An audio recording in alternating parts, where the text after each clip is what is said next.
আজকে কথা বলবো লিও টলস্টয়ের বিখ্যাত একটি উক্তি নিয়ে। তিনি বলেছিলেন, সবচেয়ে শক্তিশালী দুই যোদ্ধা হলো ধৈর্য ও সময়। তার এই উক্তিটি আমাদের মনে করিয়ে দেয়, ধৈর্য এবং সময় জীবনের সবচেয়ে শক্তিশালী শক্তি। পৃথিবীতে মানুষ সবসময় কোনো কাজের দ্রুত ফলাফল চায়, কিন্তু আমাদের জীবনে সত্যিকার সাফল্য এবং বোঝাপড়া ধীরে ধীরে আসে।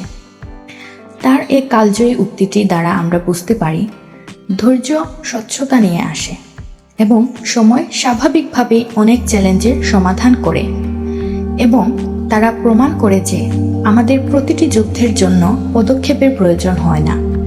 কিছু কিছু কেবল অপেক্ষা, প্রক্রিয়া, পর্যবেক্ষণ এবং বিশ্বাস করে জয় করা হয়।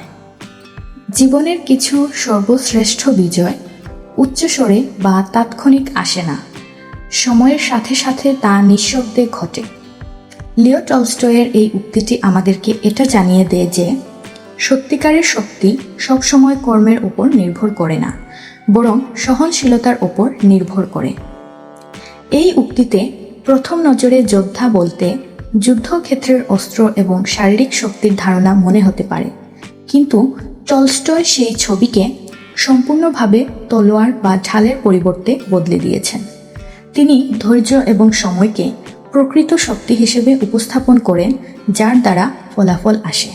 ধৈর্য আসলে কি? ধৈর্য হল আশা বা উদ্দেশ্য না হারিয়ে বিলম্ব, অসুবিধা এবং অনিশ্চয়তা সহ্য করার ক্ষমতা।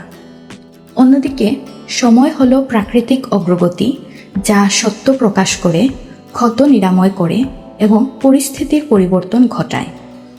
তারা একটি শক্তিশালী সংমিশ্রণ তৈরি করে, যা আমাদের ব্যক্তিগত বৃদ্ধি থেকে শুরু করে সম্পর্ক এবং সাফল্য পর্যন্ত সমস্ত কিছুকে প্রভাবিত করে।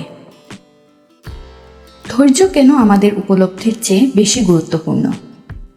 এটা জানতে হলে কিছু কথা আপনাদের শুনতে হবে। দৈনন্দিন জীবনে ধৈর্য প্রায়ই ছোট উপায়ে পরীক্ষা করা হয়, যেমন ফলাফলের জন্য অপেক্ষা করা, বিপত্তি মোকাবেলা করা বা জীবনের অনিশ্চিত অবস্থার পরিচালনা করা। অগ্রগতি ধীর হলে আমরা হতাশাগ্রস্ত হয়ে পড়ি, ধরে নেই যে বিলম্ব মানে ব্যর্থতা। তবে ধৈর্য একটি ভিন্ন পাঠ শেখায়, যেখানে আমাদের বৃদ্ধি খুব কমই দেখা যায়। আমাদেরকে জীবনে বিভিন্ন সময়ে বিভিন্ন কারণে এই ধৈর্য প্রক্রিয়ার মধ্যে যেতে হয়।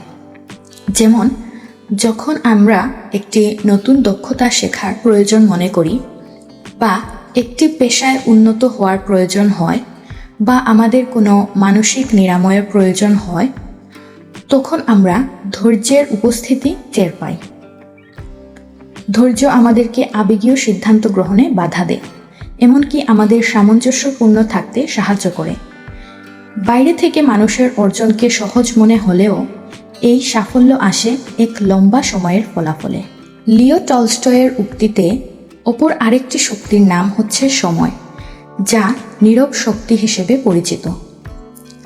সময় সম্ভবত অস্তিত্বের সবচেয়ে নিরপেক্ষ শক্তি, কারণ এটি কারো জন্য তাড়াহুড়ো করে না বা এটি ধীর করে না, বরং এটি ধীরে ধীরে যে কোনো কিছুর সত্য প্রকাশ করে।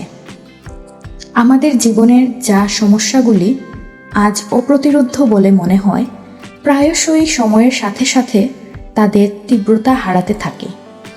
একইভাবে আমরা যে প্রচেষ্টাগুলি করি তা প্রথমে তুচ্ছ বলে মনে হয়, কিন্তু সময়ের পরিবর্তনে এক বিশাল রূপ ধারণ করে। সময় আমাদের জীবনে শিক্ষক হিসাবেও কাজ করে। এটি অনেক বিভ্রান্তিকে স্পষ্ট করে, আমাদের মনের কোনো ব্যথাকে নরম করে দেয় এবং নতুন কোনো দৃষ্টিকোণ প্রদান করে। আমাদের জীবনে যা একবার ব্যর্থতার মতো মনে হয়, পরে সেই ব্যর্থতাই গুরুত্বপূর্ণ পদক্ষেপ মনে হয়। লিও টলস্টয়ের উক্তিটির প্রকৃত জ্ঞান হল দুটি শক্তির সংমিশ্রণে নিহিত ধৈর্য, যা কারণে আমরা কাজ করা ছেড়ে দিই না, অপেক্ষা করি। সময়ই অবশেষে সেই ধৈর্যকে স্বচ্ছতার সাথে পুরস্কৃত করে। ধৈর্য ছাড়া মানুষ খুব তাড়াতাড়ি হাল ছেড়ে দেয়। একসাথে তারা সাফল্যের গল্প গঠন করে, ভাঙা পরিস্থিতি নিরাময় করে এবং অনিশ্চয়তাকে বুঝতে পারার মতো অবস্থার সৃষ্টি করে।